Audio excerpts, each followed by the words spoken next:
Welcome to the Daggerheart DM Pocket Guide, our series of short and sweet nuggets of wisdom for current and aspiring Daggermasters. My name is AK, you're in the Pocket Dimension, and here we talk about, play, and totally overthink tabletop role-playing games.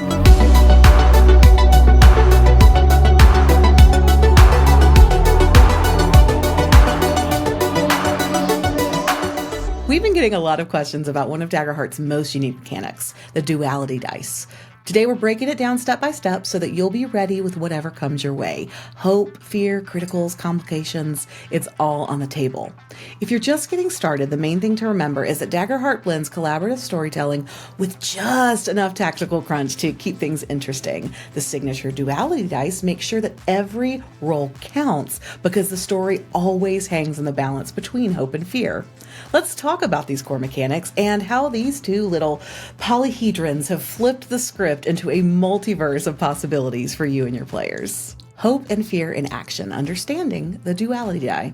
Anytime a player takes a meaningful action in Daggerheart, whether it's swinging the sword, casting a spell, charming a noble, scrambling up a cliff, they roll 2d12s, one hope die and one fear die. They add the results together, include any relevant trait modifiers, and compare the total to the difficulty that you have set as the Daggermaster. But here's where Daggerheart makes things really interesting. It's not just the total that matters, it's which dice is higher. If hope is higher, that's a roll with hope. Fate is in your player's favor and they can feel it. Mechanically, they gain one hope, and narratively, the outcome has a positive bend, even in a failure. Maybe they still miss, but they land somewhere safe. Maybe the enemy dodges, but loses morale. Players can spend their hope to activate card abilities, add experience modifiers to rolls, tag team or help allies in combat, or trigger moments of heroism and flair specific to their character. But if fear rolls higher, that's a roll with fear. The tension's rising, and you, the GM, are smiling ominously. Mechanically, you'll get a fear token, and narratively, something gets worse, even on a success. Maybe they hit but expose themselves to danger. Maybe they persuade someone, but someone else overhears. You can spend your fear tokens to boost an adversary's rolls with their experiences, activate adversary features, unleash complications, and much, much more. Now, if the dice are equal, that's a critical success, and the only time where the dice results overrides the difficulty. Mechanically, the player gains a hope and clears a stress, and narratively, you get to let them have their hero moment. But here's the real magic of Daggerheart. Hope versus fear is entirely separate from success versus failure. A success with fear might come at a price, a failure with hope might spark a clever opportunity.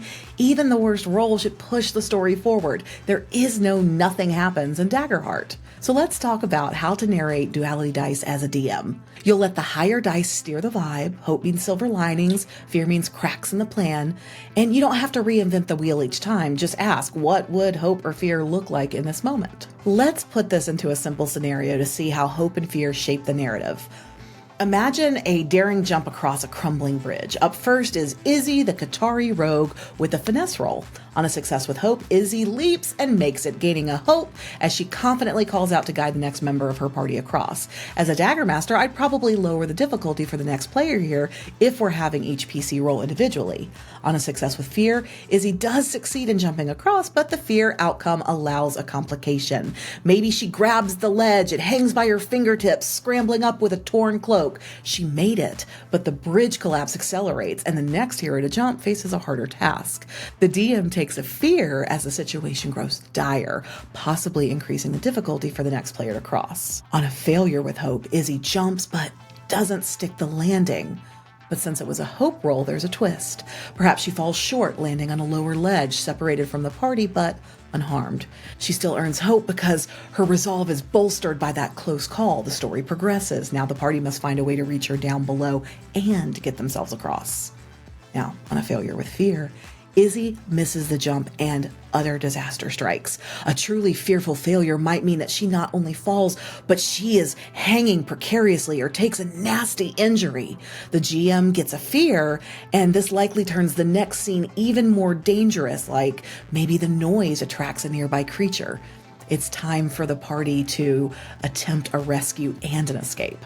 And on a critical success, Izzy leaps and she nails the landing. She's able to secure a rope on the other side. It helps the party cross easily, and the obstacle's entire difficulty decreases for all who follow. Izzy earns a hope point, clears a stress, and she describes how she navigated that obstacle with such grace. Since I've seen a lot of questions about how hope and fear play out in session, let's move through one more quick example, this time from a social situation.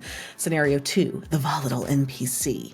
A human ranger named Ever is using a presence roll while trying to talk down a terrified guard who has just caught the party rummaging through the desk drawers of his superior's office. On a success with hope, Ever's voice cuts through the panic. The guard listens, lowers his blade, and believes the explanation she's just given about why the party is there. She gains a hope.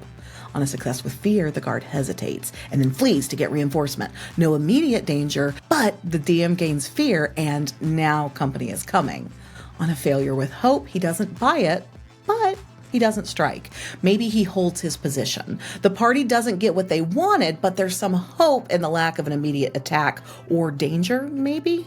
And on a failure with fear, he attacks her and yells for backup. The DM gets a fear and the situation escalates. Let's look at a critical. Maybe Ever diffuses everything. Not only does the guard back down, but he also offers to help her find whatever it is she's looking for. In each case, notice how the story keeps moving. Success doesn't necessarily mean all is well, and failure isn't the end of the fun, it's an opportunity.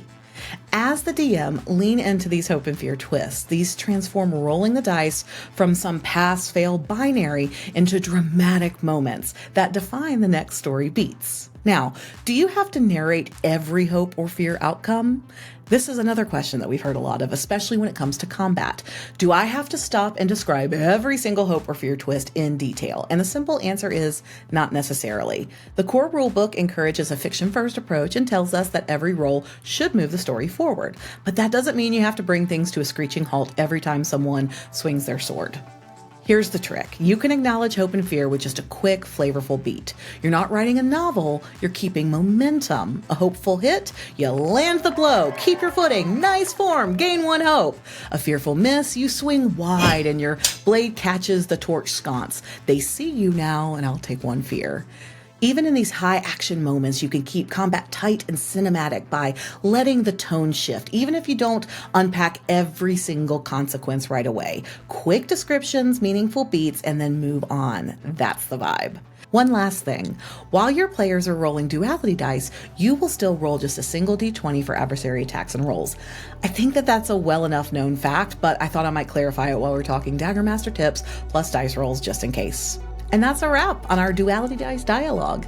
Until next time, when we'll talk nerdy about adversaries and environments. If you have questions about Daggerheart mechanics or DM tools, just drop a comment, especially if it's something that's been stumping you or your table. We'll cover popular questions in future videos. Until then, bless your Daggerheart, and we'll see you next time.